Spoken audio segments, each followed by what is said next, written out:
ሰላም ጤና ይስጥልን ውድ የአሮማ ሚዲያ ቤተሰቦቻችን፣ የሰዓቱን ዜናዎች እንደሚከተለው እናቀርባለን። አብራችሁን ቆዩ። የድሮን ጥቃቱ ከፍተኛ ፖለቲካዊ ውሳኔ የተሰጠበት ነው ሲል ህወሓት አስታወቀ። በምርጫ ቦርድ የተሰረዘው ህዝባዊ ወያነ ሓርነት ትግራይ የማዕከላዊ ኮሚቴ ስብሰባ ማድረጉን ገልጾ መግለጫ አውጥቷል።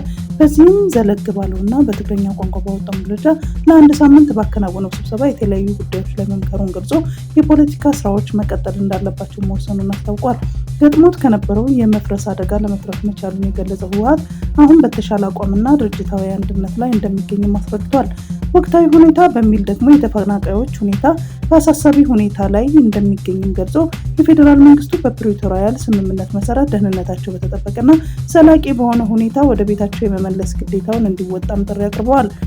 እንዲሁም መንግስት የህዝባችን መከራን ከሚያራዝም ሸፍጥ እንዲቆጠብ ያለው ህወሓት ጨምሮ ምዕራብ ትግራይን በኃይል የያዙትን ታጣቂዎችና ሰፋሪዎችን በህገ መንግስቱ መሰረት ከትግራይ ሉዓላዊ ግዛት ያስወጣ የሚል መልእክት አስተላልፏል። መግለጫው ሲቀጥልም የኢትዮጵያ መንግስት የፕሪቶሪያ ስምምነት በመጣስ ታጣቂዎችን በማደራጀትና በማስታጠቅ ላይ እንደሚገኝም ገልጾ በዚህም ጦርነት በማቀጣጠል ላይ እንደሚገኝም አስረድቷል። ከዚሁ ጋር በተያያዘ የከፋ መስዋዕትነት እንዲከፈል ያደረገው የድሮን ጥቃት ከፍተኛ ፖለቲካዊ ውሳኔ የተሰጠበት መሆኑንም እንደሚያመላክትም አስታውቋል። መንግስት የከፋ ጥቃት የሚያስከትል ሌላ ዙር ጦርነት ከማቀጣጠል እንዲቆጠብም ጥሪ አቅርበዋል።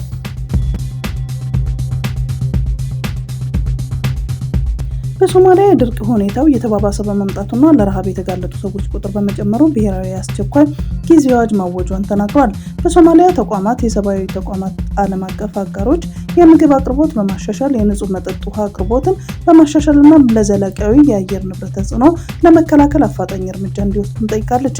ከፊል ራስ ገዟ ፑንትላንድም 1 ሚሊዮን ሰዎች በድርቁ ሊጠቁ እንደሚችሉም ገልጻ ማስጠንቀቂያም ሰጥታለች። ከባለፈው ጥቅምት ወር ጀምሮ በሶማሊያ የሚገኙ ከ4 ሚሊዮን በላይ ሰዎች ለምግብ እጥረት ሲጋለጡ 2 ሚሊዮን ያህሉ ህጻናት ናቸው። በሶማሊያ የድንበር አካባቢዎች ውሃና ግጦሽ በመጥፋቱም ሰዎች ወደ ኢትዮጵያና ኬንያ ድንበር አካባቢ ወጣ ገባ እያሉ እየኖሩም እንደሆነም ተሰምቷል። ኢጋድ ከቀናት በፊት በሶማሊያ፣ ኢትዮጵያና ኬንያ ያለውን ድርቅ እየተባባሰ መምጣቱን ገልጾ ማስጠንቀቂያም እንደሰጠም ይታወሳል። በምስራቅ አርሲዋ ሸርካ ወረዳ የአንድ ቤተሰብ አባላት ሌሊቱን መገደላቸውን ምንጮች ለአደባባይ ሚዲያ ተናገሩ። አራተኛው የጥቃቱ ሰለባ ቆስሎ መትረፉን ታውቋል። በሸርካ ወረዳ ጋዶ ጉና ከተባለ ከተማ በግምት 10 ኪሎ ሜትር ይርቃል በተባለው ስፍራ ነው ጥቃቱ የተፈጸመው። አርብ ለቅዳሜ አጥቢያ በዚህ ጥቃት የተገደሉት 2 ኦርቶዶክሳውያን ክርስቲያኖች አቶ ባትሪ ካሳና አቶ ሰለሞን ካሳ እንደሚባሉም የታወቀ ሲሆን ሌላኛው በግልጽ ስሙም አልተገለጸም። በናይጄሪያ ታጣቂዎች ከ200 በላይ ተማሪዎች ከትምህርት ቤት አግተው ወሰዱ። በማዕከላዊ ናይጄሪያ የሚንቀሳቀሱ ታጣቂ ቡድኖች አርብ ዕለት ወደ አንድ የካቶሊክ ትምህርት ቤት በመግባት ከ200 በላይ ተማሪዎች አግተው መውሰዳቸው ተሰማ። ይህ በዚህ ሳምንት የደረሰው ሁለተኛው የጅምላ እገታ ነው። እገታው የተፈጸመው በኒጀር ግዛት ፓፓሪ በሚገኘው የቅድስት ማርያም ትምህርት ቤት ሲሆን ባለስልጣናቱ በጸጥታ ስጋት ምክንያት ሁሉም አዳሪ ትምህርት ቤቶችን በጊዜያዊነት እንዲዘጉ ትዕዛዝ ሰጥተው ነበር። የናይጄሪያ ክርስቲያኖች ማህበር እንደገለጸው አርብ ማለዳ ታጣቂዎች ወደ ትምህርት ቤቱ በመግባት ከ215 ተማሪዎችና 12 ሰራተኞች ወስደዋል። ናይጄሪያ ከቅርቡ ቀናት ወዲህ በታጣቂዎች ቡድን የሚፈጸሙን አዲስ ጥቃቶችን እያስተናገደች ነው።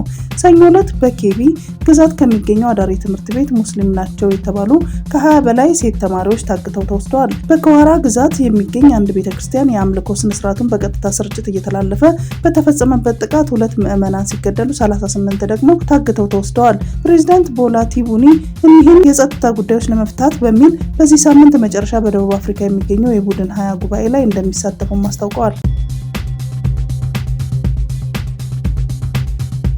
የወይራ ሰፈር ፍኖተ ገነት ቅድስት አርሴማ ቤተክርስቲያን ሙሉ በሙሉ በእሳት ቃጠሎ ወደመ። በአዲስ አበባ ሀገረ ስብከት በኮልፌ ቀራኒዮ ክፍለ ከተማ ቤተ ክህነት ስር የወይራ ሰፈር ገነተ ሰማይ ቅድስት አርሴማና መንበረ ብርሃን እጨጌ አቡነ ዮሐንስ ቤተክርስቲያን የሚገኝ ሲሆን ዛሬ ሌሊት በእሳት አደጋ ምክንያት የቅድስት አርሴማ ቤተክርስቲያን ሙሉ በሙሉ ወድሟል። የቃጠሎ መነሻ የኤሌክትሪክ መስመር ችግር እንደሆነም የገለጸ ሲሆን ከታቦቱ በስተቀር ሌላ ንዋያተ ቅድሳት ሙሉ በሙሉ በአደጋው ምክንያት መውደማቸው ነው የተገለጸው ሲል የአዲስ አበባ ሀገረ ስብከት ሚዲያ ዘግቧል።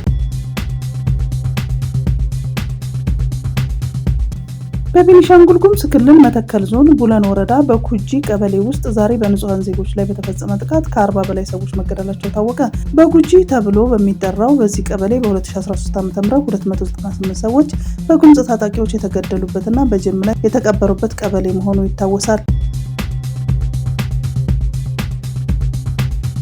በአፋር ክልል የተከሰተው የእሳተ ገሞራ ፍንዳታ በንቁ ቅልጥ አለቶች መብላላት ምክንያት የተፈጠረ ነው አሉ በአዲስ አበባ ዩኒቨርሲቲ የጂኦ ፊዚካል ህዋ ሳይንስ እና አስትሮኖሚ ተቋማት የሴስሞሎጂ ትምህርት ክፍል ኃላፊ ፕሮፌሰር አታላይ አየለ በአፋር ክልል ለረፋድ 4 ሰዓት ላይ በኤርታሌ ከወትሮ በተለየ መልኩ የእሳተ ገሞራ ፍንዳታ የተከሰተ ሲሆን በአካባቢው ከፍተኛ የጭስ ደመና ፈጥሯል። ኃላፊው ለፋና ዲጂታል እንደገለጹት ከባድ የተባለው የእሳተ ገሞራ ፍንዳታ የተከሰተው በኤርታሌ ደቡባዊ ክፍል 10 ኪሎ ሜትር አቅራቢያ ሲሆን ሁኔታውን ለማጥናት የጂኦ ፊዚክስ ተመራማሪ ወደ አካባቢው ተልከዋል።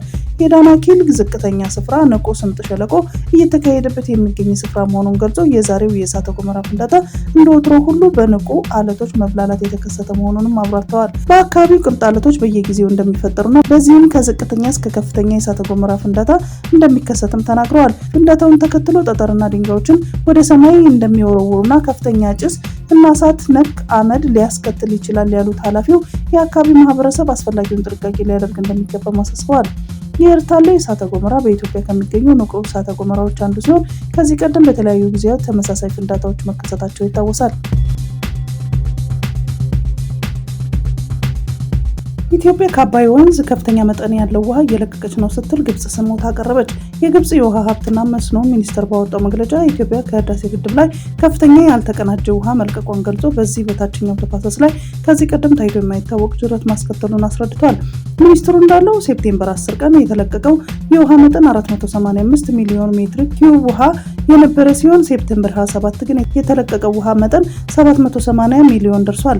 በህዳሴው ግድብ ላይ የሪሞት ሴንሲንግ ጥናት ማድረጉን ያስታወቀው ሚኒስትሩ በዚህ 1 ሜትር የሚሆን ውሃ መለቀቁን ገልጾ ይህ ከተፈጥሯዊ የአባይ ወንዝ የውሃ ፍሰት ወደ 2 ቢሊዮን ሜትር ኪዩቢክ የሚሆን ተጨማሪ ውሃ መለቀቁን እንደሚያመላክት አስረድቷል።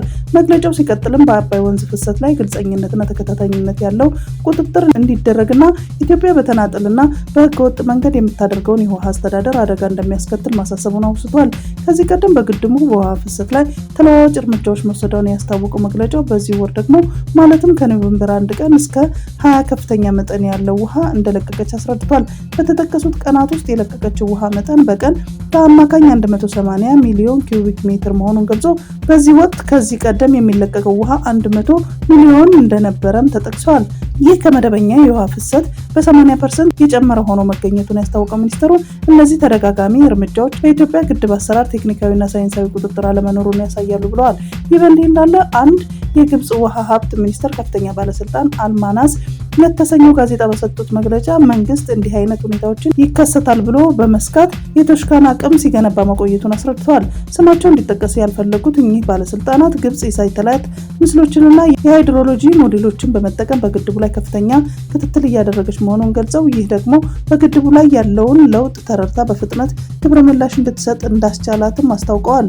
በአባይ ወንዝ ከፍተኛ መጠን ያለው ውሃ በሚለቀቅበት ወቅት ወደ አስዋን ግድብ ከመድረሱ በፊት በቶሽካ ውሃ ማሳለፊያ በኩል እንደሚያልፍ የጠቀሱት ባለስልጣናቱ በዚህ የተነሳ ቶሽካን ማጠናከር ማስፈለጉንም አስረድተዋል።